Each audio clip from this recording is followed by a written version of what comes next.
अचानक मुझे अपनी सीट के नीचे से किसी के खिसकने की आवाज सुनाई दी। मैंने झुककर देखा तो वहां एक छोटे से बच्चे का चेहरा दिखा।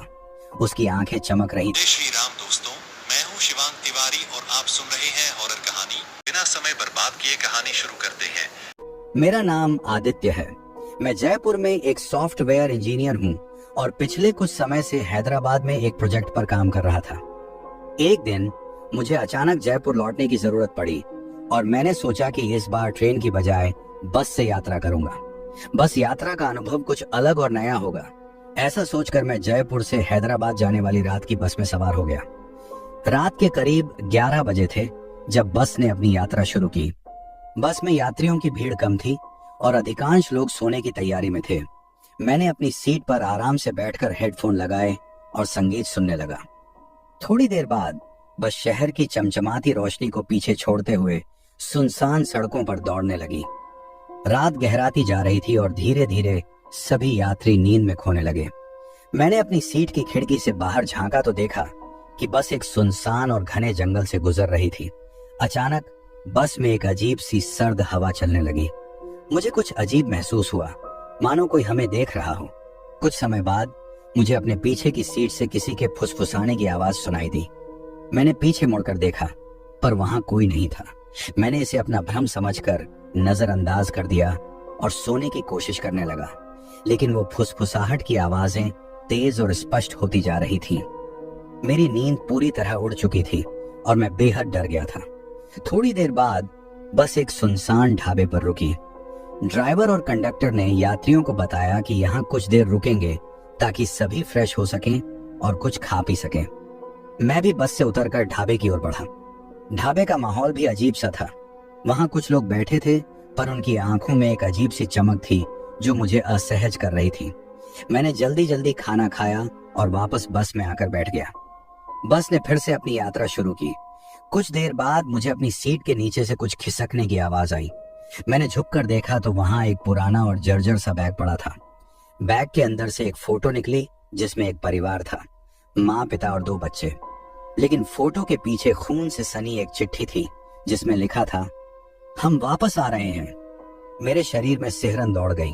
मैंने तुरंत बैग को उठाकर कंडक्टर को दिखाया पर उसने कहा कि उसे इस बैग के बारे में कोई जानकारी नहीं है और यह किसी यात्री का हो सकता है।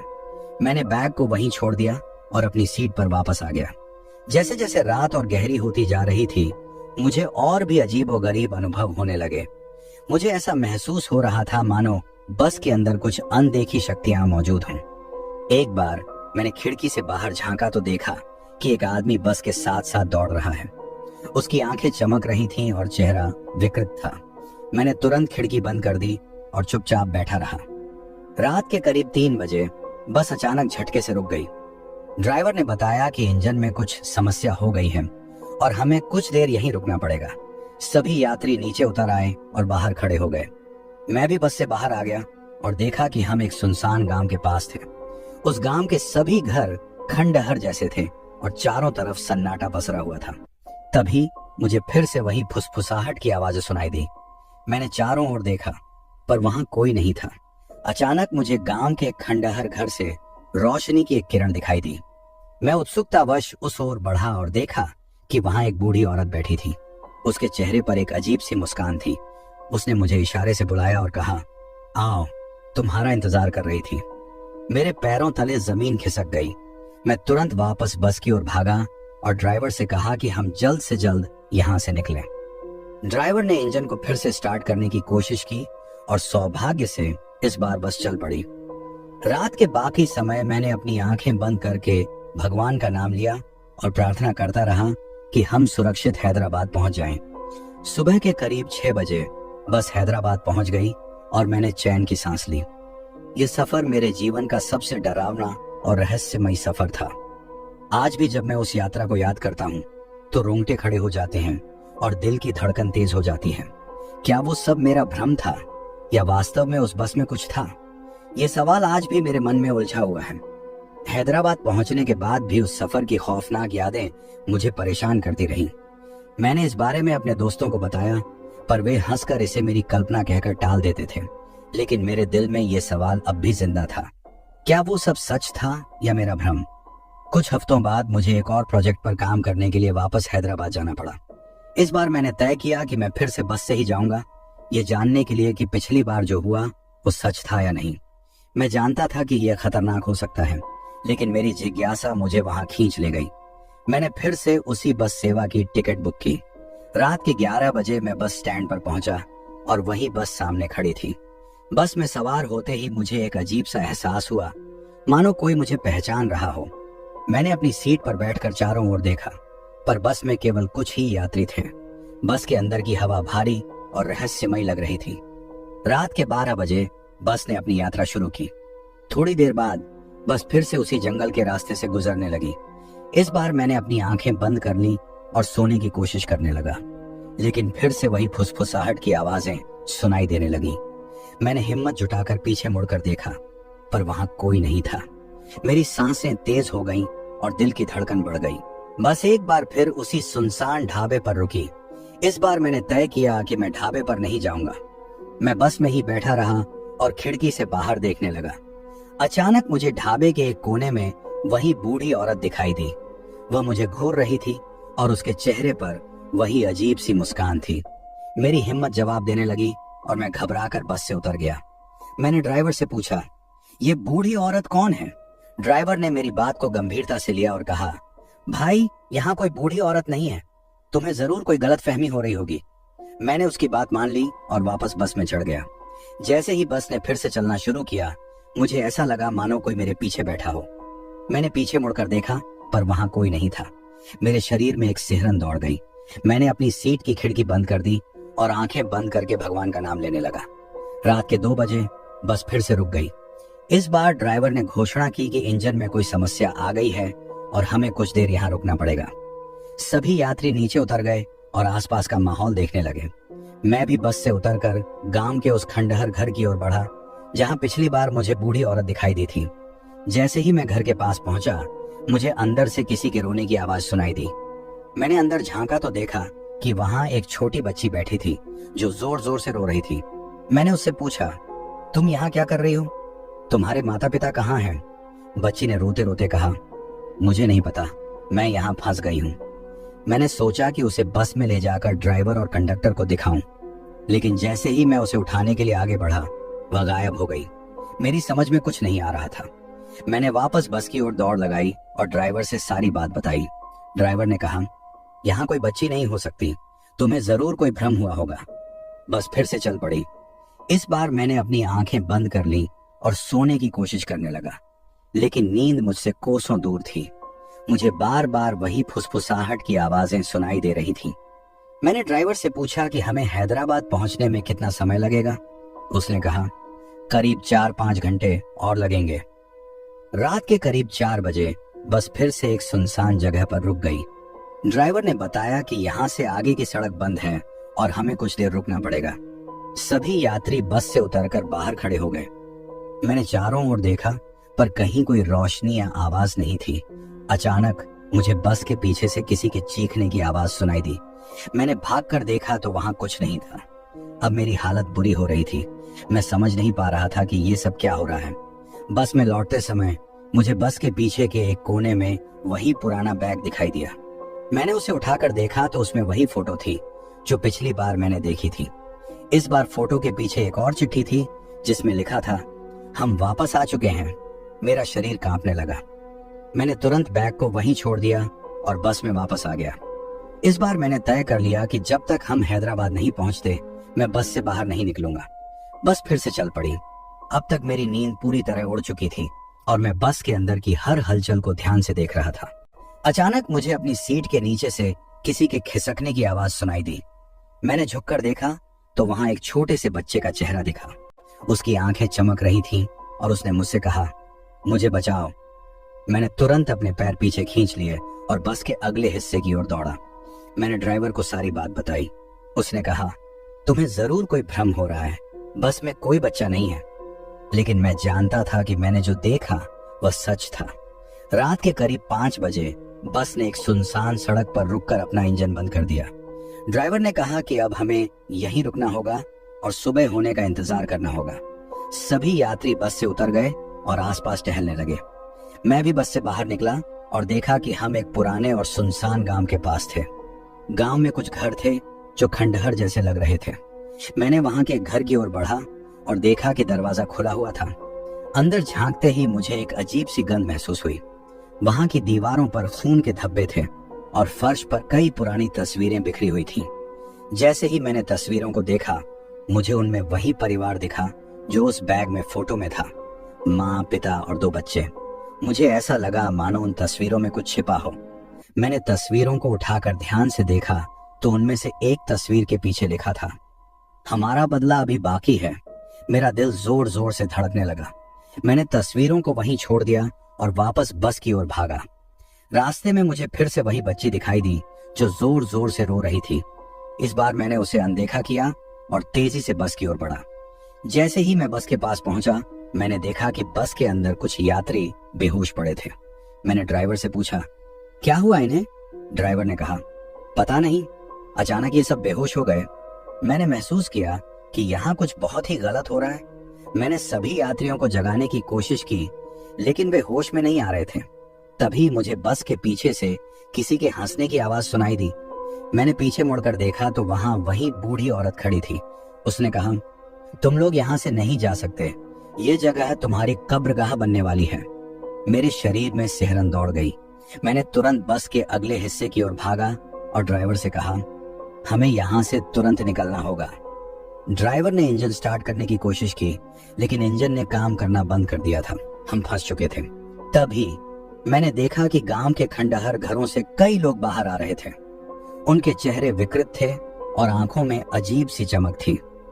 वे धीरे धीरे बस की ओर बढ़ने लगे। मेरी सांसें तेज हो गईं और दिल की धड़कन बढ़ गई। मैंने सभी यात्रियों को जगाने की कोशिश की, लेकिन वे अब भी बेहोश थे। अब मैं समझ चुका था कि हमें यहाँ से बचने का कोई रास्ता नहीं था। मैंने ड्राइवर से कहा, हमें कुछ करना होगा वरना हम सब मारे जाएंगे। ड्राइवर ने कहा, हम कुछ नहीं कर सकते, बस भगवान का नाम लो। तभी मुझे एक अजीब सी आवाज सुनाई दी। मैंने पीछे मुड़कर देखा तो बस के अंदर एक साया दिखाई दिया। वह साया धीरे धीरे मेरी ओर बढ़ने लगा। मेरी हिम्मत जवाब देने लगी और मैं चुपचाप बैठकर भगवान का नाम लेने लगा। जैसे ही वह साया मेरे पास पहुंचा, उसने मेरे कान में फुसफुसा कर कहा, तुम बच नहीं सकते, यह जगह तुम्हारी कब्रगाह बन चुकी है। मेरी आंखें बंद हो गईं और मैं बेहोश हो गया। जब मैंने होश संभाला तो देखा कि बस के सभी यात्री जाग चुके थे और बस फिर से चलने लगी थी। मैंने ड्राइवर से पूछा, क्या हुआ था? उसने कहा, मुझे नहीं पता, पर जैसे ही तुम बेहोश हुए सब कुछ सामान्य हो गया। अब तक सूरज उग चुका था और हम हैदराबाद पहुंचने वाले थे। मैंने अपने दोस्तों को इस यात्रा के बारे में बताया, पर वे अब भी इसे मेरी कल्पना कहकर हंसी में टाल देते थे। लेकिन मैं जानता था कि जो कुछ भी हुआ वह सच था। उस रात की घटनाओं ने मेरे दिल में एक खौफनाक छाप छोड़ दी थी। आज भी जब मैं उस यात्रा को याद करता हूं तो रोंगटे खड़े हो जाते हैं और दिल की धड़कन तेज हो जाती है। क्या वो सब मेरा भ्रम था या वास्तव में उस बस में कुछ था? यह सवाल आज भी मेरे मन में उलझा हुआ है। इस घटना के कुछ महीनों बाद मुझे फिर से हैदराबाद जाना पड़ा। इस बार मैंने बस से जाने का विचार छोड़ दिया और ट्रेन की टिकट बुक की। लेकिन दिल में एक अजीब सी बेचैनी थी, मानो कुछ अधूरा रह गया हो। ट्रेन की यात्रा आरामदायक थी और मैंने सोचा कि इस बार कुछ भी अजीब नहीं होगा। लेकिन रात के समय जब ट्रेन सुनसान इलाकों से गुजर रही थी, मुझे फिर से वही फुसफुसाहट की आवाजें सुनाई देने लगी। मैंने चारों ओर देखा, पर कुछ नहीं था। मेरे दिल में अब भी उस बस यात्रा की खौफनाक यादें ताजा थीं। मैंने सोने की कोशिश की, पर नींद नहीं आ रही थी। अचानक मुझे ट्रेन के कोच के दरवाजे पर किसी के खड़े होने का एहसास हुआ। मैंने झांक कर देखा तो वहां वही बूढ़ी औरत खड़ी थी। उसकी आंखों में वही अजीब सी चमक थी और वह मुझे घूर रही थी। मेरे शरीर में सिहरन दौड़ गई। मैंने तुरंत अपनी सीट बदल ली और कोच के दूसरे हिस्से में जाकर बैठ गया। लेकिन उस रात मुझे नींद नहीं आई। हर छोटी आवाज मुझे डराने के लिए काफी थी। ट्रेन जब सुबह हैदराबाद पहुंची तो मैंने चैन की सांस ली। अब मैं जानता था कि यह डरावनी घटनाएं मेरे साथ खत्म नहीं हुई हैं। वे अब भी मेरे पीछे हैं और मुझे नहीं छोड़ने वाली। चाहे मैं कहीं भी जाऊं, वह खौफनाक साया हमेशा मेरे पीछे रहेगा। आज भी जब मैं अकेला होता हूं, मुझे वही फुसफुसाहट की आवाजें सुनाई देती हैं। क्या वो सब मेरा भ्रम था या वास्तव में मेरे पीछे कुछ है? ये सवाल आज भी मेरे मन में उलझा हुआ है और शायद हमेशा रहेगा। हैदराबाद पहुंचने के बाद भी उस रात की खौफनाक यादें मुझे चैन से सोने नहीं देती थी। मैं जानता था कि ये सब मेरी कल्पना नहीं थी। मैंने अपने दोस्तों और सहकर्मियों से इस बारे में बात की, लेकिन वे इसे मजाक में उड़ा देते थे। कुछ समय बाद मैंने अपने दिमाग को साफ करने के लिए एक छुट्टी लेने का फैसला किया। मैं ऊटी के हरे भरे पहाड़ों में कुछ समय बिताना चाहता था। मैं जानता था कि मुझे अपने डर से निपटने का एक तरीका खोजना होगा। इसीलिए मैंने ऊटी की यात्रा के लिए ट्रेन की टिकट बुक की। ट्रेन यात्रा आरामदायक थी और मैं पहाड़ों की ताजगी भरी हवा में सांस लेने का इंतजार कर रहा था। लेकिन रात के समय जब ट्रेन एक सुनसान स्टेशन पर रुकी तो मुझे वही फुसफुसाहट की आवाजें फिर से सुनाई देने लगी। मैं समझ नहीं पा रहा था कि ये आवाजें कहां से आ रही थीं। मैंने ट्रेन के दूसरे डिब्बे में जाकर सोने की कोशिश की, लेकिन नींद नहीं आ रही थी। रात के करीब 2 बजे ट्रेन फिर से एक सुनसान जंगल के पास रुक गई। मैंने खिड़की से बाहर झांका तो देखा कि चारों ओर घना अंधेरा था। अचानक मुझे ट्रेन के बाहर एक साया दिखाई दिया। वह साया धीरे धीरे ट्रेन की ओर बढ़ रहा था। मैंने ध्यान से देखा तो वह वही बूढ़ी औरत थी। उसकी आंखों में वही अजीब सी चमक थी और वह मुझे घूर रही थी। मेरे शरीर में सिहरन दौड़ गई। मैंने तुरंत खिड़की बंद कर दी और अपने बिस्तर में दुबक गया। लेकिन वह फुसफुसाहट की आवाजें तेज होती जा रही थीं। मैंने सोने की कोशिश की, लेकिन वह आवाजें मुझे परेशान करती रहीं। अगली सुबह जब ट्रेन ऊटी पहुंची तो मैंने चैन की सांस ली। मैंने अपने होटल में चेक इन किया और सोचा कि यहाँ मुझे सुकून मिलेगा। ऊटी की खूबसूरत पहाड़ियां और ठंडी हवा ने मेरे मन को कुछ हद तक शांत किया। लेकिन रात होते ही वही डरावनी आवाजें फिर से सुनाई देने लगी। मुझे ऐसा लगा मानो वह बूढ़ी औरत मेरे कमरे में आ गई हो। मैंने चारों ओर देखा पर कुछ नहीं था। मैंने बत्ती जला दी और सारी रात जागता रहा। अगले दिन मैंने ऊटी की प्रसिद्ध झील की सैर की।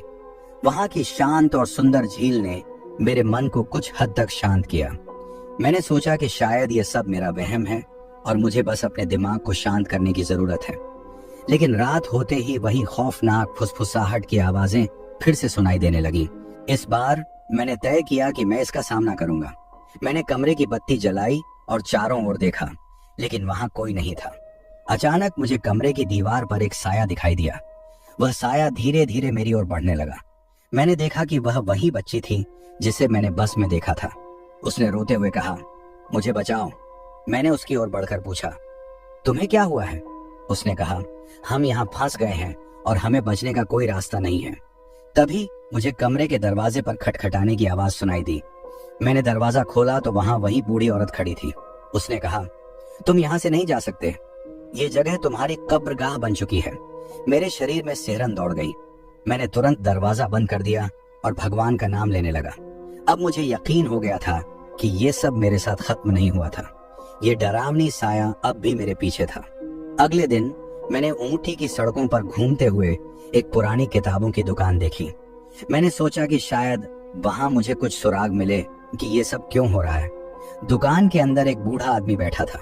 मैंने उससे अपने अनुभवों के बारे में बताया और पूछा कि क्या वह मुझे कोई जानकारी दे सकता है। बूढ़े आदमी ने कहा, यहाँ से कुछ मील दूर एक पुराना मंदिर है। वहां के पुजारी के पास शायद तुम्हारे सवालों का जवाब हो। मैंने तुरंत मंदिर जाने का फैसला किया। मंदिर पहुंचने पर मैंने वहां के पुजारी से मुलाकात की। मैंने उसे अपनी सारी कहानी सुनाई और पूछा कि यह सब क्यों हो रहा है। पुजारी ने ध्यान से सुना और फिर कहा, तुम्हारे साथ कुछ आत्माएं जुड़ी हुई हैं जो अपनी मुक्ति के लिए तड़प रही हैं। मैंने पूछा, मुझे क्या करना होगा? पुजारी ने कहा, तुम्हें उस बस में वापस जाना होगा और उन आत्माओं की मुक्ति के लिए प्रार्थना करनी होगी। मेरे दिल में डर और हिम्मत दोनों एक साथ थे। मैंने सोचा कि अगर यह तरीका मुझे इस खौफ से छुटकारा दिला सकता है तो मैं इसे जरूर करूंगा। मैंने अपनी हिम्मत जुटाई और फिर से उसी बस सेवा की टिकट बुक की। इस बार मैंने तय किया कि मैं इन आत्माओं की मुक्ति के लिए प्रार्थना करूंगा और इस खौफ से छुटकारा पाने की कोशिश करूंगा। रात के 11 बजे मैं फिर से उसी बस में सवार हुआ। बस ने अपनी यात्रा शुरू की और मैं अपनी सीट पर बैठ गया। इस बार मैं पूरी तरह से सतर्क था और हर आवाज पर ध्यान दे रहा था। रात के करीब 1 बजे बस फिर से उसी जंगल के रास्ते से गुजर रही थी। अचानक मुझे वही फुसफुसाहट की आवाजें सुनाई देने लगी। मैंने अपनी आंखें बंद की और उन आत्माओं की मुक्ति के लिए प्रार्थना करने लगा। बस फिर से उसी सुनसान ढाबे पर रुकी। मैंने देखा कि ढाबे के कोने में वही बूढ़ी औरत खड़ी थी। इस बार उसने मेरी ओर इशारा किया और कहा, तुम्हें यहाँ से बचने का कोई रास्ता नहीं है। मैंने उसकी बात को नजरअंदाज किया और प्रार्थना जारी रखी। बस ने फिर से अपनी यात्रा शुरू की। थोड़ी देर बाद मुझे अपनी सीट के नीचे से किसी के खिसकने की आवाज सुनाई दी। मैंने झुककर देखा तो वहां वही बच्ची बैठी थी। उसने कहा, मुझे बचाओ। मैंने उसकी ओर देखा और कहा, मैं तुम्हारी मदद करूंगा। मैंने उसकी आत्मा की मुक्ति के लिए प्रार्थना की। थोड़ी देर बाद वह बच्ची गायब हो गई और मुझे एक सुकून भरी हवा महसूस हुई। रात के करीब 3 बजे बस फिर से एक सुनसान जगह पर रुक गई। ड्राइवर ने बताया कि इंजन में कुछ समस्या हो गई है और हमें कुछ देर यहाँ रुकना पड़ेगा। सभी यात्री नीचे उतर गए और आसपास का माहौल देखने लगे। मैं भी बस से उतरकर गांव के उस खंडहर घर की ओर बढ़ा जहां पिछली बार मुझे बूढ़ी औरत दिखाई दी थी। जैसे ही मैं घर के पास पहुंचा, मुझे अंदर से किसी के रोने की आवाज सुनाई दी। मैंने अंदर झांका तो देखा कि वहां एक छोटा बच्चा बैठा था। उसकी आंखों में डर था। मैंने उससे पूछा, क्या हुआ तुम्हें? उसने कहा, हम यहाँ फंस गए हैं, हमें बचाओ। मैंने उसकी आत्मा की मुक्ति के लिए प्रार्थना की। थोड़ी देर बाद वह बच्चा भी गायब हो गया और मुझे एक अजीब सी शांति महसूस हुई। अब मुझे समझ आ रहा था कि ये आत्माएं अपनी मुक्ति चाहती थीं और मुझे उन्हें बचाना था।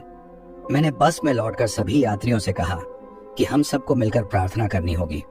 सभी यात्री पहले तो अजीब लगे, लेकिन फिर मेरी बात मानकर प्रार्थना करने लगे। जैसे ही हम प्रार्थना कर रहे थे, मुझे बस के अंदर एक साया दिखाई दिया। वह साया धीरे धीरे मेरी ओर बढ़ रहा था। मैंने ध्यान से देखा तो वह वही बूढ़ी औरत थी। उसने कहा, तुम्हारी प्रार्थना सफल हो रही है, लेकिन तुम खुद को नहीं बचा सकते। मेरे दिल में डर और साहस दोनों थे। मैंने प्रार्थना जारी रखी और भगवान से उन आत्माओं की मुक्ति के लिए विनती की। थोड़ी देर बाद मुझे एक तेज रोशनी महसूस हुई और वह साया गायब हो गया। बस के अंदर की हवा अब साफ और सुकून भरी लग रही थी। रात के करीब 5 बजे बस ने फिर से चलना शुरू किया। सभी यात्री अब शांत थे और मैंने महसूस किया कि हम सब ने मिलकर कुछ बड़ा काम किया था। सूरज उगते ही हम हैदराबाद पहुंच गए। मैंने चैन की सांस ली और सोचा कि शायद अब ये खौफनाक घटनाएं खत्म हो चुकी हैं। हैदराबाद पहुंचने के बाद मैं अपने होटल में गया और सोने की कोशिश की, लेकिन मुझे नींद नहीं आ रही थी। अचानक मुझे वही फुसफुसाहट की आवाजें फिर से सुनाई देने लगी। मैंने चारों ओर देखा पर कुछ नहीं था। तभी मुझे कमरे के दरवाजे पर खटखटाने की आवाज सुनाई दी।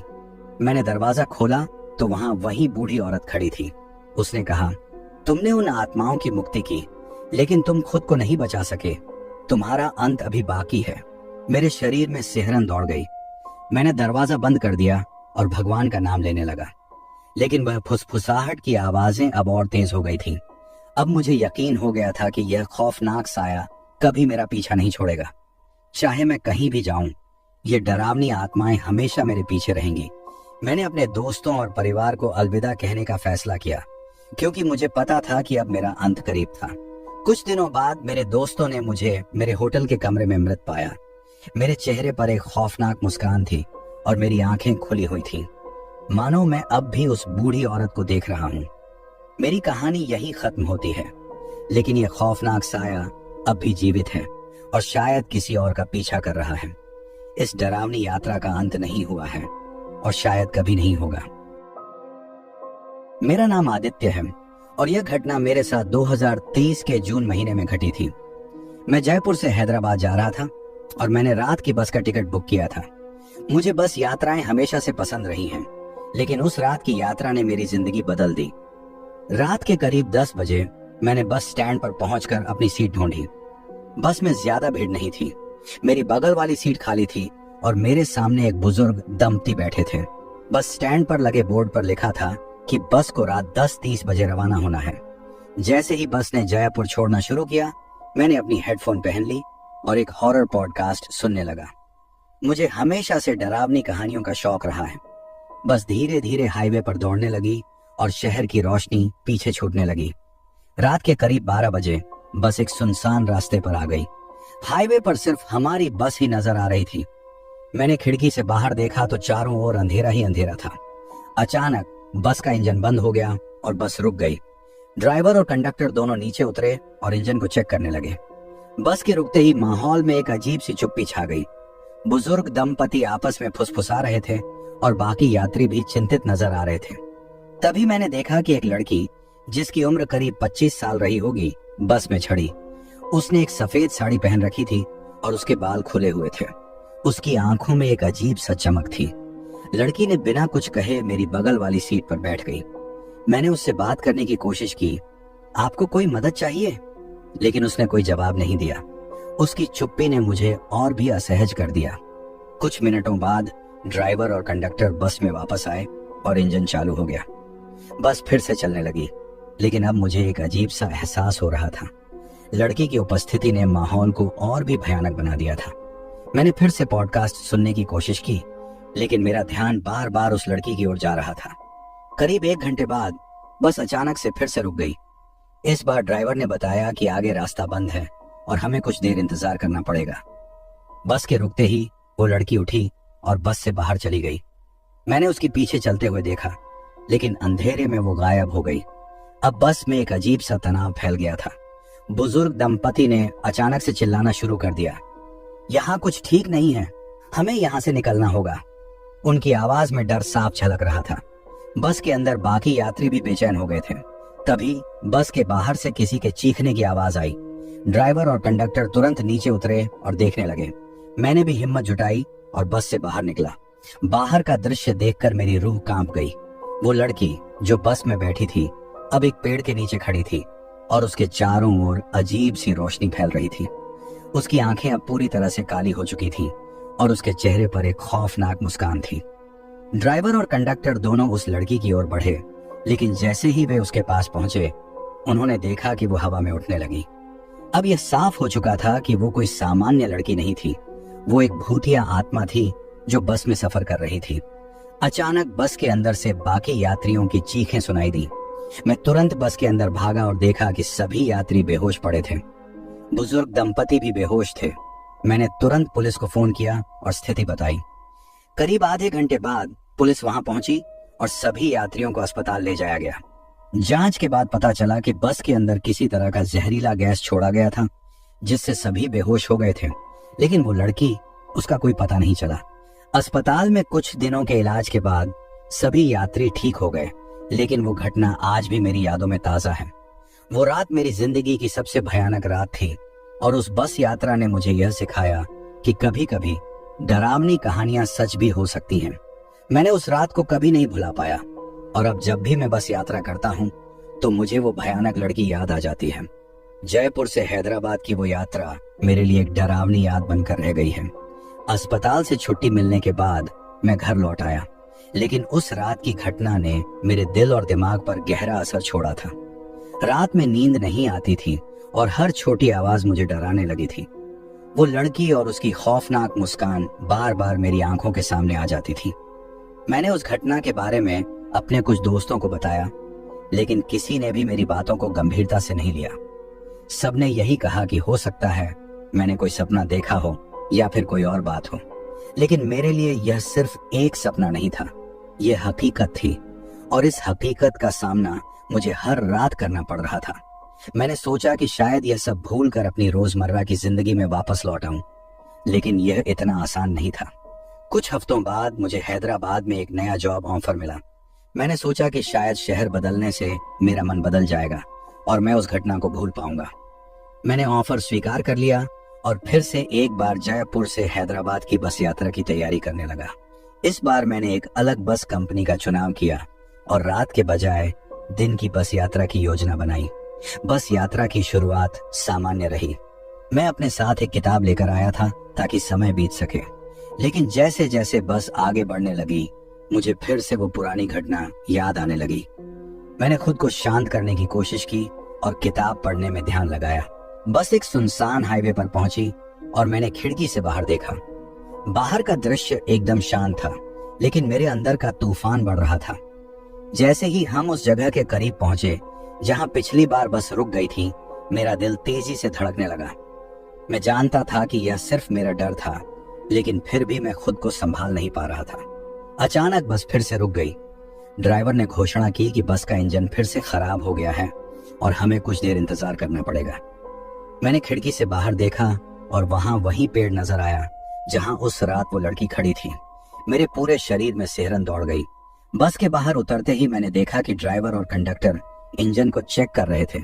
तभी मैंने एक छाया देखी जो धीरे धीरे हमारी ओर बढ़ रही थी। मेरी सांसें थम गईं।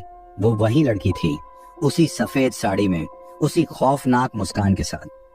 मैंने तुरंत अपनी सीट पर लौटकर बैठने का प्रयास किया, लेकिन मेरे पैर जैसे जम गए थे। लड़की धीरे धीरे बस के पास पहुंची और अंदर आ गई।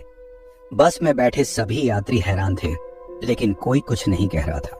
उसने मेरी ओर देखा और एक धीमी भयावह आवाज में कहा, तुम फिर से आए हो? मुझे समझ नहीं आ रहा था कि क्या करूं। मैंने कोशिश की कि उससे बात करूं। कौन हो तुम और क्या चाहती हो? लेकिन उसने कोई जवाब नहीं दिया। उसकी आंखें अब भी काली थीं और उसकी मुस्कान और भी डरावनी हो चुकी थी। वो लड़की बस के अंदर सभी यात्रियों की ओर देख रही थी, जैसे कि वो किसी को ढूंढ रही हो। अचानक उसने एक बच्चे की ओर इशारा किया जो अपनी माँ की गोद में बैठा था। ये वही है, उसने कहा और बच्चे की ओर बढ़ने लगी। बच्चे की माँ डर के मारे चिल्लाने लगी, कृपया उसे छोड़ दो। लेकिन लड़की ने बच्चे को उठाया और बाहर की ओर ले जाने लगी। सभी यात्री चिल्ला रहे थे, लेकिन कोई उसकी मदद के लिए आगे नहीं बढ़ा। मैं भी हिम्मत जुटाकर उसके पीछे भागा। बस के बाहर आते ही लड़की ने बच्चे को छोड़ दिया और अंधेरे में गायब हो गई। बच्चा रो रहा था और उसकी माँ उसे संभाल रही थी। मैंने सोचा कि अब सब ठीक हो जाएगा, लेकिन तभी बस का इंजन चालू हो गया और बस तेजी से चलने लगी। मैं तुरंत बस में वापस गया और देखा कि ड्राइवर और कंडक्टर दोनों बेहोश पड़े थे। बस अब खुद ब खुद चल रही थी। मैंने हिम्मत जुटाई और ड्राइवर की सीट पर बैठ गया, लेकिन बस की गति इतनी तेज थी कि मुझे कुछ समझ नहीं आ रहा था। अचानक बस एक खाई की ओर मुड़ गई। मैंने ब्रेक लगाने की कोशिश की, लेकिन बस के ब्रेक फेल हो चुके थे। बस खाई में गिरने वाली थी। सभी यात्री चिल्ला रहे थे और मैं बस की गति को कम करने की कोशिश कर रहा था, लेकिन सब बेकार था। बस तेजी से खाई में गिर गई और मुझे एक जोरदार झटका महसूस हुआ। अगली बात, मुझे अस्पताल में होश आई। मैंने देखा कि मेरे चारों ओर डॉक्टर और नर्सें खड़ी थीं। मेरे पास मेरे कुछ दोस्त भी थे। मुझे बताया गया कि बस दुर्घटना में कई लोग मारे गए थे और मैं उन कुछ लोगों में से था जो बच गए थे। मेरा दिल टूट गया। मैंने अपनी जान बचाई, लेकिन कई मासूम जिंदगियां उस हादसे में चली गईं। वो लड़की, उसकी खौफनाक मुस्कान और वो घटना अब भी मेरी यादों में ताजा है। मुझे समझ नहीं आ रहा था कि ये सब क्यों हुआ, लेकिन एक बात साफ थी कि मैं कभी उस डरावनी रात को नहीं भूल पाऊंगा। आज भी जब मैं जयपुर से हैदराबाद की यात्रा के बारे में सोचता हूँ तो मेरे दिल में वही खौफनाक तस्वीरें उभर आती हैं। मेरी जिंदगी अब पहले जैसी नहीं रही। वो बस यात्रा मेरे लिए एक डरावनी याद बनकर रह गई है और अब मैं बस यात्रा करने से कतराता हूँ। मेरे दोस्त और परिवार मुझे समझाने की कोशिश करते हैं कि यह सब सिर्फ एक बुरा सपना था, लेकिन मेरे लिए यह एक कड़वी सच्चाई है। अब मेरी जिंदगी में एक ही सवाल बार बार आता है, वो लड़की कौन थी और क्यों उसने हमें निशाना बनाया? और शायद इस सवाल का जवाब मुझे कभी नहीं मिल पाएगा। तो मुझे उम्मीद है कि आपको वीडियो पसंद आएगा और कृपया मेरे चैनल को सब्सक्राइब करें और वीडियो को लाइक करें।